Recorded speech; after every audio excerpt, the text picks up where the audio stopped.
महाराष्ट्रातील होणाऱ्या भावी शिक्षकांसाठी महाराष्ट्र शिक्षक पात्रता परीक्षा 2025 करिता स्वतः ऑनलाईन नोंदणी म्हणजेच रजिस्ट्रेशन कसे करावे या संदर्भात प्रात्यक्षिक माहिती आपण आजच्या व्हिडिओमधून पाहणार आहोत।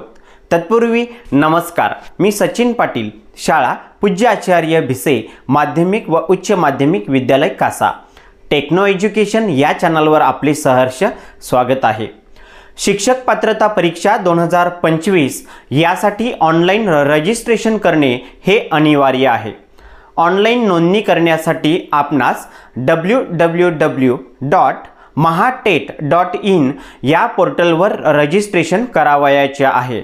सो आजच्या व्हिडिओमधून आपण एक म्हणजे mahatet.in या वेबसाईटवर रजिस्ट्रेशन कसे करावे या संदर्भात माहिती पाहणार आहोत आणि दुसरे म्हणजे रजिस्ट्रेशन केल्यानंतर मिळालेला यूजर आयडी व पासवर्ड वापरून शिक्षक पात्रता परीक्षा 2025 करिता फॉर्म हा कसा सबमिट करावा या संदर्भात प्रात्यक्षिक माहिती पाहूया।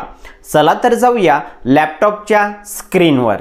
आपणास गुगलवर www.mahatet.in ही वेबसाईट सर्च करायची आहे। सर्च केल्यानंतर येथे पहिलीच वेबसाईट आपल्याला दिसेल mahatet.in या वेबसाईटवर क्लिक करूया। यानंतर महाराष्ट्र राज्य परीक्षा परिषद पुणे याचं महत्त्वाचं असं एक डॅशबोर्ड आपल्यासमोर दिसेल। डाव्या साईडला आपण बघू शकतो अर्ज संदर्भातील काही लिंक या ठिकाणी देण्यात आले आहेत। तसेच परीक्षा संदर्भातील काही माहिती आपल्याला हवी असेल तर या टॅबवर आपण क्लिक करून ते पाहू शकतो। उजव्या बाजूला महत्त्वाच्या काही सूचना आणि आवेदनपत्र हे ॲप्लिकेशन भरण्यासाठी काही महत्त्वाच्या इन्स्ट्रक्शन्स आहेत याबाबत या ठिकाणी माहिती देण्यात आली आहे। येथे आपण वर पाहिलं तर लॉग इन म्हणजेच हा डॅशबोर्ड या ठिकाणी दिला आहे। जाहिरात किंवा परीक्षा शुल्क किती आहे यावर आपण क्लिक केलं तर परीक्षा शुल्क संदर्भात येथे माहिती देण्यात आली आहे। वेळापत्रक देण्यात आलेलं आहे, आपलं आवेदनपत्र कुठपर्यंत भरायचं आहे, किती तारखेपर्यंत भरायचं आहे, त्यानंतर परीक्षा किती तारखेला होणार आहे, वेळ दिलेली आहे। त्यानंतर युजरनेम किंवा पासवर्ड विसरलात म्हणजेच आपला अर्ज केल्यानंतर अप्लाय झाल्यानंतर भविष्यात आपण जर आपला युजरनेम किंवा पासवर्ड विसरला असेल तर या ठिकाणाहून आपण ते नवीन मिळवू शकता। हे कशा पद्धतीने मिळवावं या संदर्भात आपण पुढील व्हिडिओमध्ये माहिती पाहणार आहोत। त्यानंतर या ठिकाणी शासन निर्णय आणि हेल्पलाईन आहे। आपणास काही अडचण आली तर यावर आपण कॉल करून अथवा मेल करून आपणास ती तांत्रिक अडचण सोडवण्यासाठी या ठिकाणी मदत होऊ शकते। चला तर आपलं मुख्य काम जे आहे ते म्हणजे रजिस्ट्रेशन कसे करावे आणि रजिस्ट्रेशन केल्यानंतर फॉर्म कसा भरावा हे दोन मुद्दे आपण पाहत आहोत। यासाठी उमेदवाराची नवीन नोंदणी सर्वांनी प्रथमतः या टॅबवर आपल्याला क्लिक करायचं आहे। यावर क्लिक केल्यानंतर नवीन नोंदणी अर्ज म्हणजे या ठिकाणी आपल्याला नव्याने जो काही रजिस्ट्रेशन करायचं आहे त्या संदर्भात एक फॉर्म दिसेल। या फॉर्ममध्ये सुरुवातीलाच पहा उमेदवाराची नोंदणी म्हणजे युजरनेम जी आहे या ठिकाणी युजरनेम आपण कोणतेही नाव घेऊ शकतो। लक्षात घ्या येथे कुठलाही स्पेस नको। त्यानंतर या ठिकाणी आपल्या सोयीचा पासवर्ड टाकून घ्यायचा आहे। त्यापुढे हाच पासवर्ड कंटिन्यू करायचा आहे। त्यानंतर कन्फर्मेशन झाल्यानंतर पुढे यायचं, आपलं पहिलं नाव टाकायचं। पण या ठिकाणी लक्षात घ्या उमेदवाराचं नाव हे माध्यमिक शालांत प्रमाणपत्राप्रमाणे म्हणजे SSC सर्टिफिकेट जे आहे त्यावर जे नाव आहे त्याच पद्धतीचं नाव आपल्याला या ठिकाणी द्यायचं आहे। पहिलं नाव, मधलं नाव आणि आडनाव। त्यानंतर मोबाईल नंबर आणि ईमेल ID या दोन गोष्टी व्यवस्थित खात्रीपूर्वक काळजीपूर्वक द्या जेणेकरून त्यावर जो OTP येणार आहे हा OTP आपल्याला या ठिकाणी सबमिट करायचा आहे। ही सगळी माहिती भरून झाल्यानंतर आपणास OTP पाठवा सेंड OTP या टॅबवर क्लिक करायचे आहे। यानंतर याप्रमाणे हा एक डॅशबोर्ड दिसेल। आपल्या मोबाईलवर एक OTP येईल, हा OTP आपल्याला या ठिकाणी एंटर करायचा आहे आणि त्याखाली सबमिट रजिस्ट्रेशन या टॅबवर क्लिक करायचे आहे। यानंतर पुन्हा एकदा एक छोटीशी विंडो दिसेल। या ठिकाणी आपण पाहू शकतो आपला युजरनेम काय आहे ते देण्यात आलं आहे। त्यानंतर आपला पासवर्ड कोणता आहे ते या ठिकाणी देण्यात आला आहे। कॅन्डिडेट नेम येथे देण्यात आला आहे। आपला ईमेल ID आणि मोबाईल नंबर ही सर्व माहिती एकदा पाहून घ्यायची आणि त्यानंतर लॉग इन या टॅबवर आपण क्लिक करूया। यानंतर आपल्यासमोर याप्रमाणे लॉग इन करण्यासाठी एक डॅशबोर्ड दिसेल। आपण येथून लॉग इन करू शकता अथवा आपण पुन्हा एकदा मुख्य पृष्ठ यावर क्लिक केल्यानंतर आपल्या डाव्या बाजूला उमेदवाराचे लॉग इन म्हणून हा एक टॅब दिसतो। येथे येऊन आपण पुन्हा एकदा या टॅबवर जाऊ शकतो। येथे आपल्याला युजरनेम एंटर करायचा आहे, त्याखाली पासवर्ड टाकून घ्यायचा आहे। त्यानंतर हा दिलेला कॅप्चा या ठिकाणी टाकून लॉग इन या टॅबवर आपण क्लिक करणार आहोत। लॉग इन केल्यानंतर आपला परीक्षा फॉर्म भरण्यासाठीचा हा एक महत्त्वाचा स्वतःचा डॅशबोर्ड ओपन होईल। येथे आपण पाहू शकतो मुख्य पृष्ठ, त्यानंतर अर्जावरील माहिती भरा, म्हणजे आपल्याला अर्ज भरण्यासाठी या टॅबवर क्लिक करायचं आहे। त्यानंतर ही माहिती पूर्ण झाल्यानंतरच आपण येथे परीक्षा फी भरू शकतो। आणि दोन्ही गोष्टी पूर्ण झाल्या की आपण जो फॉर्म भरलेला आहे हा अर्ज डाउनलोड करण्यासाठी ऑफलाईन स्वरूपामध्ये आपल्याकडे सुद्धा हा अर्ज असावा, यासाठी येथून आपण हा अर्ज डाउनलोड करायचा आहे। त्यानंतर काही आपल्याला आक्षेप नोंदवायचा असेल तर आक्षेप नोंदवा यावर क्लिक करून आपल्याला तेथे माहिती भरायची आहे। याच डॅशबोर्डच्या उजव्या साईडला इथे एक लोगो दिसतो, यावर आपण जर क्लिक केलं तर येथे साइन आउट नावाचा ऑप्शन आहे। जसं आपलं काम झालं त्यानंतर आपण येथे येऊन आपलं साइन आउट या टॅबवर क्लिक करून आपण या ठिकाणाहून बाहेर पडू शकतो। चला तर आता अर्जावरील माहिती भरा या टॅबवर क्लिक करून आपण एक एक माहिती अर्ज हा कसा भरावा हे स्टेप बाय स्टेप पाहूया। यासाठी अर्जावरील माहिती भरा यावर क्लिक केल्यानंतर पहिली माहिती आपल्याला देण्यात आलेली आहे ती म्हणजे वैयक्तिक माहिती। त्यानंतर संपर्कासाठी माहिती आहे, शैक्षणिक माहिती आहे, परीक्षा संदर्भातील माहिती आणि दस्तऐवज म्हणजे जे काही डॉक्युमेंट्स आहेत हे डॉक्युमेंट्स आपल्याला या ठिकाणी अपलोड करावायचे आहेत। येथे वैयक्तिक माहिती मी प्रथमतः भरून घेणार आहे। वैयक्तिक माहिती भरताना या ठिकाणी SSC वर आपलं जे सर्टिफिकेटवर नाव आहे सेम तेच नाव आपण आधी टाकलं त्याप्रमाणे येथे ऑलरेडी नाव आलेलं आहे। त्याखाली आपल्याला आईचं नाव टाकायचं आहे। त्यानंतर खाली नावामध्ये काही बदल असल्यास या ठिकाणी आपल्याला क्लिक करून चेंज करून घ्यायचं आहे, नसेल तर आपल्याला या ठिकाणी काही करण्याची आवश्यकता नाही।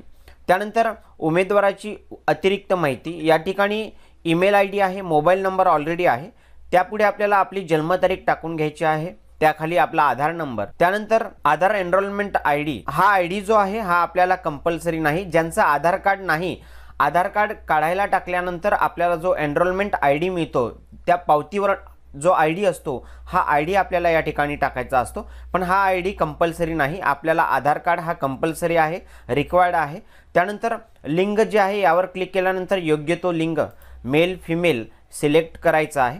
त्यानंतर कास्ट बाबत माहिती आपल्याला येथे द्यायची आहे, जातीचा प्रवर्ग यावर क्लिक केल्यानंतर आपली जी काही कास्ट असेल त्यावर आपल्याला क्लिक करायचं आहे। ही सगळी माहिती व्यवस्थित भरून झाल्यानंतर आपल्याला सेव्ह अँड नेक्स्ट या टॅबवर क्लिक करायचे आहे। यानंतर संपर्कासाठी माहिती हा एक फॉर्म आपल्यासमोर ओपन होईल। कायमस्वरूपी पत्ता आणि पत्रव्यवहाराचा पत्ता असे दोन फॉर्म आपल्याला दिसतील। आता कायमस्वरूपी पत्ता आणि पत्रव्यवहाराचा पत्ता हे दोन्ही ॲड्रेस जर सेम असतील तर हा ॲड्रेस आपल्याला कायमस्वरूपीचा पत्ता भरून घ्यायचा आहे आणि सेम ॲज परमनंट ॲड्रेस यावर आपल्याला क्लिक करायचं आहे, जेणेकरून हा ॲड्रेस या ठिकाणी ऑटो जनरेट होईल। पुन्हा पुन्हा आपल्याला भरण्याची आवश्यकता नाही। जर कायमस्वरूपी पत्ता हा वेगळा असेल, पत्रव्यवहारासाठी आपल्याला वेगळा पत्ता द्यायचा असेल तर दोन्ही जे काही फॉर्म आहेत ही माहिती आपल्याला फिलअप करायची आहे। सेव्ह अँड नेक्स्ट या टॅबवर क्लिक करा। येथे उमेदवाराच्या माहिती यशस्वीरित्या जतन करण्यात आली आहे। पुन्हा एकदा आपला हा दुसरा टॅब हा यशस्वी या ठिकाणी आपला भरून झाला आहे। बघा जसा जसा टॅब भरतोय तसा ग्रीन कलरचा या ठिकाणी हे टॅबचे आपल्याला माहिती दिसते आणि पुढे असा रेड कलरचे या टॅबवर आलोय, म्हणजे आपल्याला हा फॉर्म आता या ठिकाणी माहिती भरायची आहे। आता शैक्षणिक माहिती भरण्यासाठी प्रथमतः आपल्याला माध्यमिक शालांत प्रमाणपत्र म्हणजे SSC बाबत प्रमाणपत्राचा जो सर्टिफिकेटवर नंबर असतो तो या ठिकाणी द्यायचा आहे। त्यानंतर बैठक क्रमांक सीट नंबर द्यायचा आहे, कुठल्या बोर्डातून आपण युनिव्हर्सिटी नेम आपल्याला या ठिकाणी द्यायचा आहे, उत्तीर्ण झाल्याचा महिना व वर्ष हे त्या सर्टिफिकेटवरच दिलेलं असते ते या ठिकाणी एंटर करायचं आहे। त्यानंतर मिळालेले गुण आणि टोटल गुण येथे 10वी बाबत या ठिकाणी सगळी माहिती आपल्याला द्यायची आहे। ही सर्व माहिती आपल्याला प्रमाणपत्रावर मिळते। त्याखाली आहे उच्च माध्यमिक शालांत प्रमाणपत्र, ही माहिती आपल्याला येथे द्यायची आहे। लक्षात घ्या SSC बाबत माहिती देणं हे रिक्वायर्ड आहे, कंपल्सरी आहे। यानंतर पुढील माहिती भरण्यासाठी प्रथमतः ही माहिती वाचावी। जर उमेदवार शैक्षणिक पदवी शिक्षणाच्या शेवटच्या वर्षात शिकत असेल तर उमेदवाराने मागील वर्षीच्या पदवी शिक्षणाची माहिती भरायची आहे। जर कोणी कॅन्डिडेट ॲपियर असेल तर त्याने ही माहिती भरताना ही सूचना व्यवस्थित वाचायची आणि त्यानुसार माहिती भरायची आहे। आता पदवीची माहिती भरताना या टॅबवर आपण सिलेक्ट करणार आहोत। फील्ड डिटेल्स या ठिकाणी असलेल्या या टॅबला सिलेक्ट केल्यानंतर पुढे सिलेक्टवर क्लिक करूया।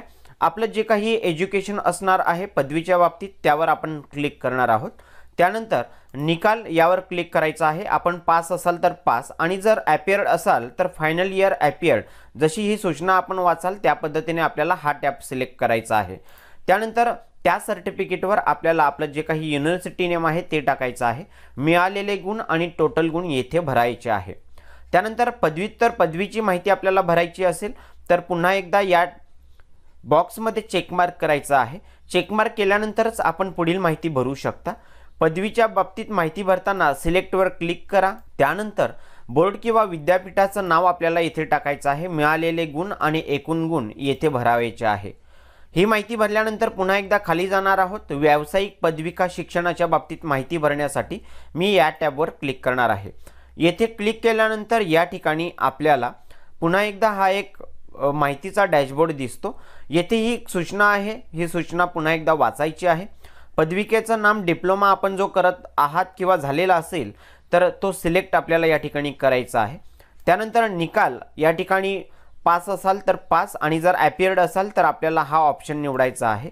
त्याखाली आपल्या विद्यापीठाचं नाव, त्यापुढे उत्तीर्ण झालेला महिना, वर्ष, मिळालेले गुण, एकूण गुण, टक्केवारी आणि ग्रेड असेल तर ही ग्रेड भरायची आहे। हे कंपल्सरी नाही, जर असेल तर आपल्याला या ठिकाणी टाकायचे आहे। त्यानंतर प्रमाणपत्र क्रमांक, आपल्या सर्टिफिकेटवर वरच्या बाजूला आपल्याला सर्टिफिकेट नंबर दिलेला असतो, हा नंबर येथे एंटर करायचा आहे। त्याखाली व्यावसायिक पदवी शिक्षण इयत्ता 6वी ते 8वी साठी ही माहिती आपल्याला भरायची आहे। बघा, इयत्ता 1ली ते 5वी साठी आपण जर फॉर्म भरत असाल तर आपण हीच माहिती भरू शकता, ही माहिती भरण्याची आवश्यकता नाही। त्यानंतर 6वी ते 8वी साठी कोणी फॉर्म भरला असेल तर आपल्याला ही वरची माहिती भरण्याची आवश्यकता नाही। त्यानंतर आपण फक्त ही माहिती सबमिट करू शकता। येथे सबमिट करताना हा बॉक्स आहे, या ठिकाणी आपल्याला चेकमार्क करायचा आहे आणि दिलेली माहिती ही सर्व भरायची आहे। आपल्याला दोन्ही परीक्षा द्यायच्या असतील तर आपल्याला दोन्ही बॉक्सवर चेकमार्क करून दिलेली सर्व माहिती व्यवस्थित भरून घ्यायची आहे। पुन्हा एकदा व्यावसायिक पदवी शिक्षणासाठी आल्यानंतर इथे क्लिक करा। जे काही आपलं शिक्षण असेल त्यावर आपण क्लिक करून पुढे आपल्याला निकाल या टॅबवर क्लिक करायचं आहे। यावर आपलं पास किंवा ॲपियर्ड असाल तर टॅब सिलेक्ट करा। युनिव्हर्सिटी नेम, महिना, त्यानंतर मिळालेले गुण, एकूण गुण, टक्के, पर्सेंटेज, हा जो टॅब आहे हा कंपल्सरी नाही भरला तरी सुद्धा चालेल। त्यानंतर प्रमाणपत्र क्रमांक, सर्टिफिकेट नंबर, हा सर्टिफिकेटवर असतो तो टाकायचा आणि सगळी माहिती व्यवस्थित भरली आहे की नाही याची खात्री करून झाल्यानंतर आपण सेव्ह अँड नेक्स्ट या टॅबवर क्लिक करायचे आहे।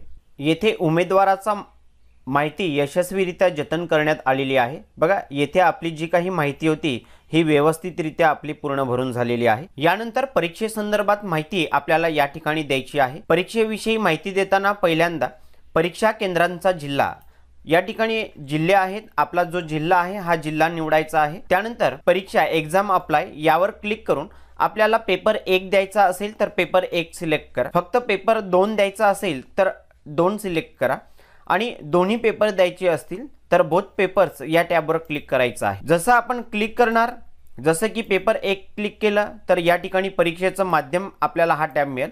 मात्र 2 क्लिक केलं तर आपल्याला 2 आणि बोथ हे दोन्ही क्लिक केल्यानंतर आपल्याला पर्यायी विषय जे आहेत, ऑब्जेक्शनल सब्जेक्ट आहेत, हे निवडण्यासाठी महत्त्वाचे 2 टॅब उपलब्ध होतात। यापैकी आपल्याला जो विषय घ्यायचा आहे, जे पर्यायी विषय घ्यायचे आहेत हे विषय आपण घेऊ शकतो। जसे की पहिला आहे मॅथ्स अँड सायन्स आणि दुसरा आहे सोशल सायन्स। योग्य तो टॅब सिलेक्ट करायचा आहे। त्यानंतर खाली आल्यानंतर या ठिकाणी आपण महाराष्ट्राचे रहिवासी आहात का यावर यस करायचं आहे आणि जर आपण नो केलं तर आपल्या कुठल्या राज्याचे रहिवासी आहे त्याची माहिती आपल्याला, त्या राज्याचं नाव आपल्याला या ठिकाणी द्यायचं आहे। त्यानंतर खाली आलो की येथे आपल्याला महाराष्ट्र शासनपत्र दिनांक ही सूचना वाचावी, त्यानुसार आपल्याला लँग्वेज या ठिकाणी ऑलरेडी येते इंग्लिश, मराठी आणि इंग्लिश ही कंपल्सरी आहे।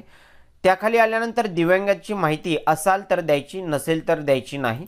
असाल तर यस करा, नसाल तर नो करा। मात्र यस केल्यानंतर आपल्याला ही सगळी माहिती आपल्याला येथे भरावी लागणार आहे आणि नसेल तर आपल्याला कोणतीही माहिती पूर्णतः भरायची आवश्यकता नाही। माजी सैनिकाबाबत माहिती देण्यात आली आहे, यस असेल तर यस करा, नो असेल तर नो करा। त्यानंतर खाली आपण शहीद सैनिकांच्या पत्नी किंवा त्यांचे कुटुंबीय आहात का, असाल तर यस करा, नसाल तर नो करा। त्याखाली एक महत्त्वाची एक सूचना दिली आहे आणि येथे एक दिला आहे, त्या ठिकाणी आपल्याला चेक मार्क करायचा आहे। व्यवस्थित सूचना वाचून घ्यायची आहे। त्याखाली आल्यानंतर जुळ्या भावंडाविषयीची माहिती देण्यात आली आहे। येथे आपण जर जुळे भावंड असाल तर यस करा, नसाल तर नो करा। त्याखाली छायाचित्र ओळख फोटो आयडेंटिफिकेशनसाठी सिलेक्ट या टॅबवर क्लिक केल्यानंतर आपल्याला बरेच पर्याय उपलब्ध होतात। योग्य ते पर्याय आपल्याला या ठिकाणी निवडायचा आहे। जे निवडणार आहात त्याचा नंबर, आयडेंटिटी कार्ड नंबर जो असतो त्यावर असतो, तो या ठिकाणी एंटर करायचा आहे आणि सगळी माहिती एकदा व्यवस्थित खात्रीपूर्वक भरलेली आहे की नाही हे चेक करा। सगळ्यात महत्त्वाचं म्हणजे आपल्याला जो जिल्हा निवडायचा आहे परीक्षा केंद्राचा, हा व्यवस्थित निवडा, नाहीतर जिल्हा चुकीचा निवडला गेला तर आपल्याला परीक्षा सेंटर हे त्या जिल्ह्यामध्ये मिळेल। सगळी माहिती चेक करून झाल्यानंतर येथे चेक मार्क करून घ्या आणि सगळ्यात खाली सेव्ह अँड नेक्स्ट या टॅबवर क्लिक करा। येथे पाहू शकतो उमेदवाराची माहिती ही यशस्वीरित्या जतन करण्यात आली आहे। सो अशा पद्धतीने हा टॅब सुद्धा आपला महत्त्वाचा भरण्यात आलेला आहे। आता या डॅशबोर्डवरील शेवटची माहिती जी आहे अपलोड डॉक्युमेंट्स। आता दस्तऐवज अपलोड करण्यासाठी आपल्याला टॅब देण्यात आले आहेत। या ठिकाणी आपल्याला आपले जे काही डॉक्युमेंट्स आहेत एक एक अपलोड करायचे आहेत। मात्र अपलोड करण्यापूर्वी या ठिकाणी दिलेली माहिती व्यवस्थित पहिल्यांदा वाचून घ्यायची आहे। प्रथमतः एक महत्त्वाची सूचना आहे ती समजून घेऊया। बघा, खाली दिलेला मजकूर हा स्वतःच्या हस्ताक्षरात लिहून घ्यायचा आहे आणि त्याखाली आपली सही व आपला डाव्या हाताचा अंगठा उमटवणे अनिवार्य आहे। हस्ताक्षरित केलेले मजकूर स्वयंघोषित प्रतिज्ञापत्र भागात अपलोड करणे आवश्यक आहे।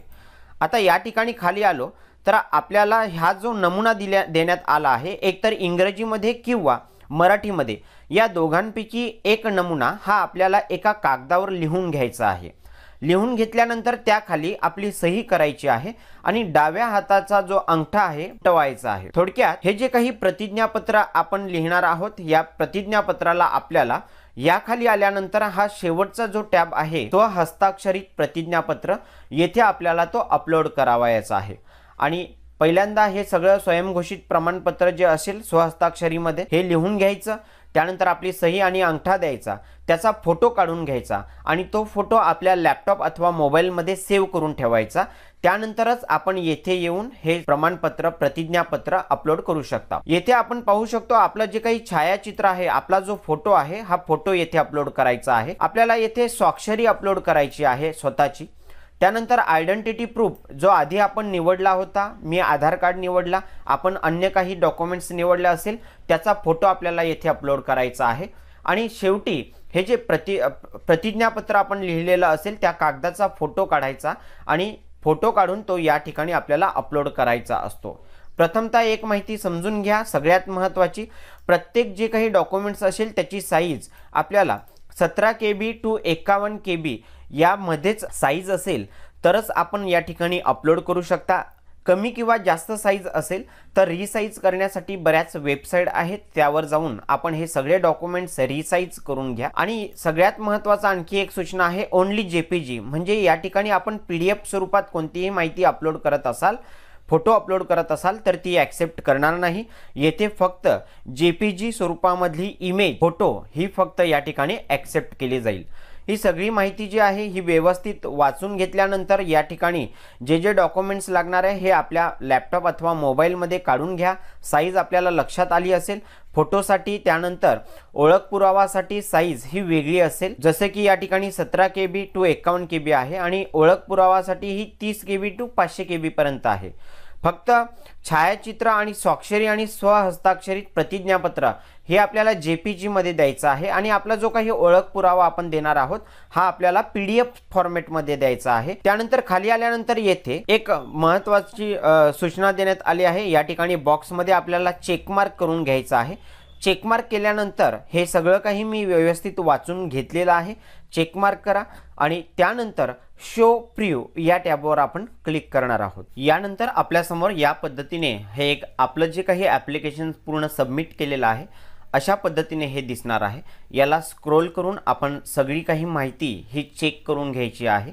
आपणास जर या पूर्णतः माहितीमध्ये काही बदल हवा असेल, काही चुकीचं असेल किंवा काही चुकून टाईप केलं गेलं असेल, अपलोड केलं गेलं असेल तर या ठिकाणी आपल्याला एडिट ॲप्लिकेशन नावाचा हा एक टॅब दिसतो, यावर क्लिक करून आपण आत्तापर्यंत हा पूर्णतः जो काही फॉर्म भरलेला आहे यामध्ये आपणास काही बदल करता येऊ शकतो। जर पूर्णतः माहिती चेक करून झाल्यानंतर आपली माहिती जर बरोबर असेल तर पुढे प्रोसीड टू पेमेंट या टॅबवर आपल्याला क्लिक करायचे आहे। यानंतर परीक्षा शुल्क तपशील संदर्भात हा महत्त्वाचा डॅशबोर्ड दिसेल। येथे आपल्याला एकूण किती फीज भरायची आहे ही रक्कम या ठिकाणी आपल्याला दिसणार आहे आणि पेमेंट आपण केलेलं नाही म्हणून येथे पेंडिंग दिसेल। बघा या ठिकाणी ही सगळी माहिती पाहून घ्या, आपल्याला किती फीज भरायची आहे ती रक्कम येथे पहा आणि त्यानंतर परीक्षा शुल्क भरा या टॅबवर आपण क्लिक करणार आहोत। येथे क्लिक केल्यानंतर या ठिकाणी परीक्षा शुल्क भरल्यानंतर उमेदवाराला अर्जाची माहिती बदलता येणार नाही ही महत्त्वाची एक सूचना येते आणि पुढे जायचं आहे का, जर आपल्याला कन्फर्म असेल तर होय करा, जर काही डाऊट वाटत असेल, काही चुकीची माहिती भरली गेली असेल तर नाही करून पुन्हा हा फॉर्म आपण एडिट करून पुन्हा नव्याने भरू शकतो। जर ओके असेल सर्व काही तर होय या टॅबवर आपण क्लिक करणार आहोत। क्लिक केल्यानंतर आपल्यासमोर याप्रमाणे पेमेंट ऑप्शन हे विचारले जातील। या ठिकाणी क्रेडिट, डेबिट, इंटरनेट बँकिंग अथवा UPIच्या माध्यमातून आपण पेमेंट करू शकतो। ज्या टॅबला आपल्याला क्लिक करून पेमेंट करायचं आहे त्यावर आपल्याला क्लिक करायचं आहे। क्लिक केल्यानंतर येथे सर्व काही माहिती भरा आणि मेक पेमेंट फॉर जी काही आहे यावर क्लिक करायचं आहे। पेमेंट सक्सेसफुली झाल्यानंतर आपल्याला डॅशबोर्डवर याप्रमाणे एक रिसिप्ट भेटेल, त्यामध्ये पेमेंट स्टेटस हे आपण पाहू शकतो सक्सेसफुली झालेला आहे।